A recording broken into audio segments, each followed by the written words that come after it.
Olá, meus caros alunos, voltamos com a quinta e última parte da aula Contraceptivos Hormonais. E essa quinta parte nós veremos os anticoncepcionais que têm um efeito prolongado. Porque na última aula nós vimos os anticoncepcionais orais, ou seja, aqueles anticoncepcionais que precisam ser administrados diariamente. Inclusive, alguns com restrição de serem administrados sempre no mesmo horário, que são os anticoncepcionais à base da progesterona. O que nós veremos nessa aula serão os anticoncepcionais que têm um efeito mais prolongado, que dura entre uma semana até 5 anos em alguns casos.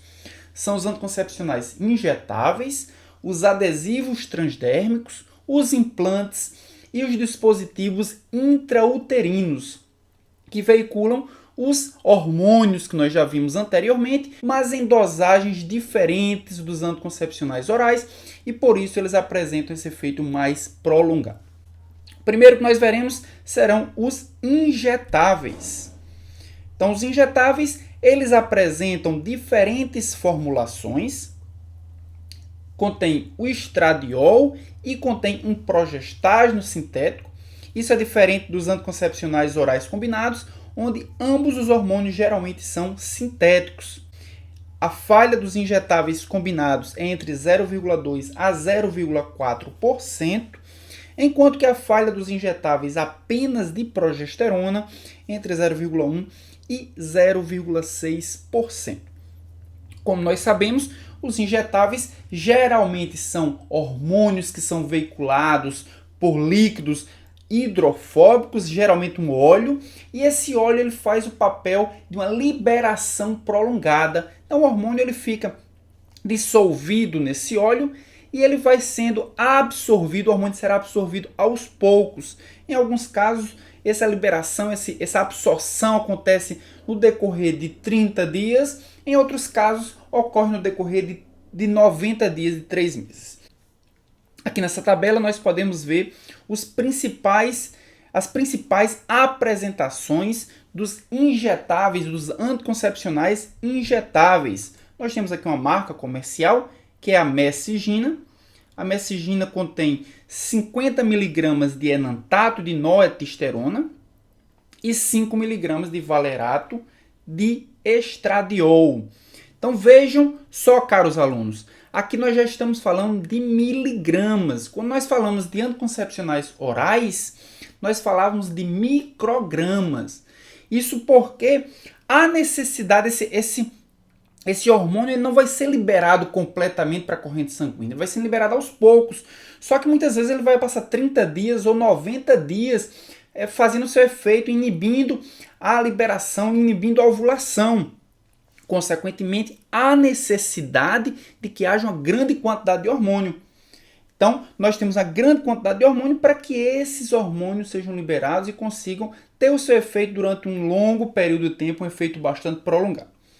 Ciclofemina é um outro hormônio, uma outra marca comercial de hormônios injetáveis, de anticoncepcionais injetáveis, apresenta outros hormônios, 25 mg de acetato medroxiprogesterona e 5 mg de cipionato de estradiol.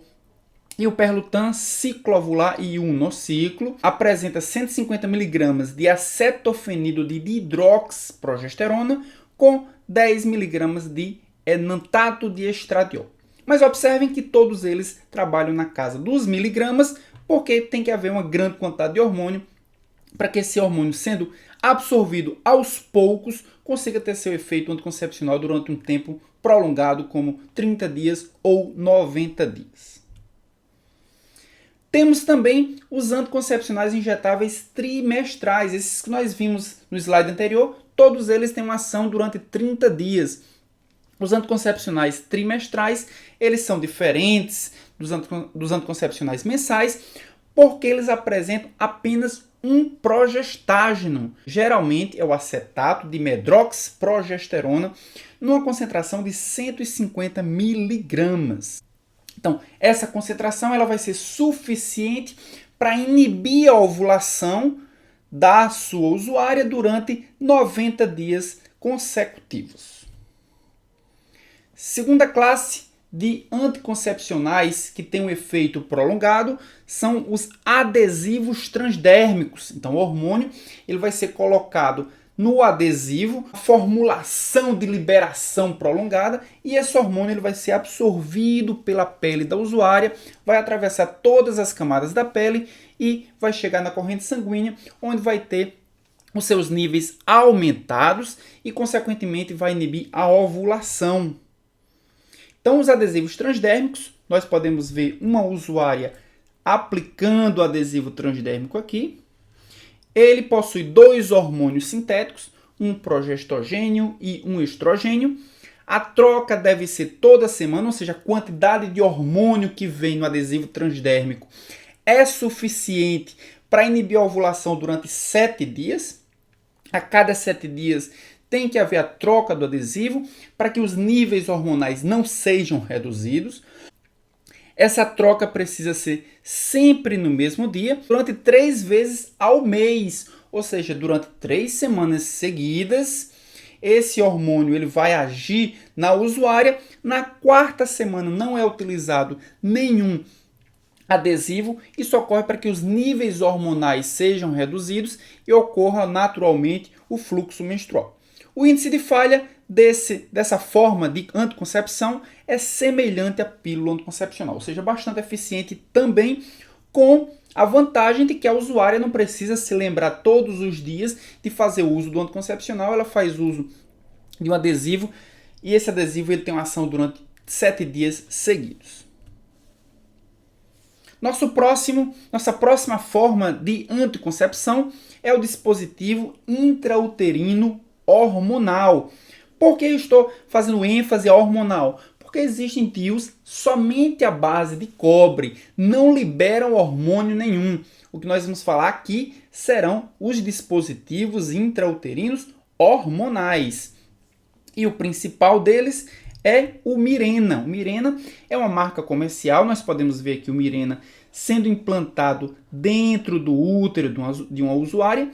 É um dispositivo de plástico. Nós estamos vendo que ele tem uma forma de um T e ele libera principalmente o levonorgestrel. Essa liberação ela é lenta o suficiente para que o DIU consiga funcionar de forma satisfatória durante 5 anos. E esse hormônio, o levonorgestrel, as concentrações de levonorgestrel que serão liberados, ele inibe o crescimento do endométrio. Ele também altera as características reológicas do muco cervical, mas ele não impede a ovulação. A usuária continua ovulando. Então ele age muito parecido com as mini pílulas. As concentrações não são suficientes para inibir a liberação de hormônio luteinizante e, consequentemente, inibir a ovulação, mas as concentrações são suficientes para inibir o crescimento endometrial, assim como alterar as propriedades reológicas do muco cervical, tornando ele mais viscoso, mais espesso e dificultando assim o deslocamento dos espermatozoides. Então, após 1 mês de retirado, o DIU hormonal, o Mirena, a mulher já pode engravidar. Então, seus efeitos realmente são muito parecidos com a mini pílula. E o índice de falha é muito baixo, entre 0 a 0,2%. E os implantes subdérmicos? Os implantes subdérmicos, nós podemos ver aqui nesse slide, é um dispositivo na forma de bastonete. Ele tem um tamanho bastante reduzido, nós podemos ver uma comparação aqui com um palito de fósforo, tem aproximadamente o tamanho de um palito de fósforo, e ele contém um progestágeno chamado de etonogestrel. Ele deve ser inserido sob a pele, na parte superior do braço, nós estamos vendo aqui onde ele foi implantado. O hormônio ele vai ser liberado lentamente em doses constantes, e a concentração, essa sim, é suficiente para inibir o pico de LH, consequentemente inibir a ovulação. O índice de falha dos implantes subdérmicos é entre 0 e 0,2%, ou seja, também são bastante eficientes. E quais são as principais contraindicações do uso desses anticoncepcionais que têm um efeito mais prolongado do que os anticoncepcionais orais.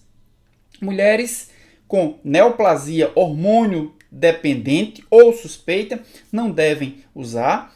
Também mulheres com câncer de mama declarado ou suspeito, mulheres com tromboflebite ou doença tromboembólica, mulheres com doenças coronarianas, cerebrovascular ou ocular, também está contraindicado o seu uso. Sangramento uterino anormal não diagnosticado, gravidez confirmada ou suspeita, hipertensão arterial grave e fumantes acima de 35 anos também é contraindicado o uso dessas formas de contracepção com efeito prolongado. Por que é contraindicado essas formas de contracepção com efeito prolongado? Porque essas doenças, porque essas comorbidades que nós vimos aqui, essas características de algumas usuárias, são prejudicadas pela ação hormonal. E um hormônio que vai agir por muito tempo vai, obviamente, produzir um prejuízo por muito tempo nessa usuária. Então, totalmente contraindicado usuárias que possuem essas comorbidades ou essas características que nós vimos nesse slide, que, portanto, almejam usar uma dessas formas de contracepção de efeito prolongado. Pessoal, chegamos ao fim da nossa aula, da aula de contraceptivos hormonais. Essa aula foi dividida em 5 partes. A primeira parte nós falamos sobre a fisiologia da reprodução feminina. Depois nós falamos sobre os progestogênios, depois os estrogênios. Na quarta parte nós falamos sobre os contraceptivos orais e agora falamos sobre os contraceptivos de efeito prolongado. Nossa próxima aula, a 27ª aula do curso de farmacologia, nós falaremos sobre os anorexígenos. Então não percam a 27ª aula do curso de farmacologia anorexígenos. Até lá!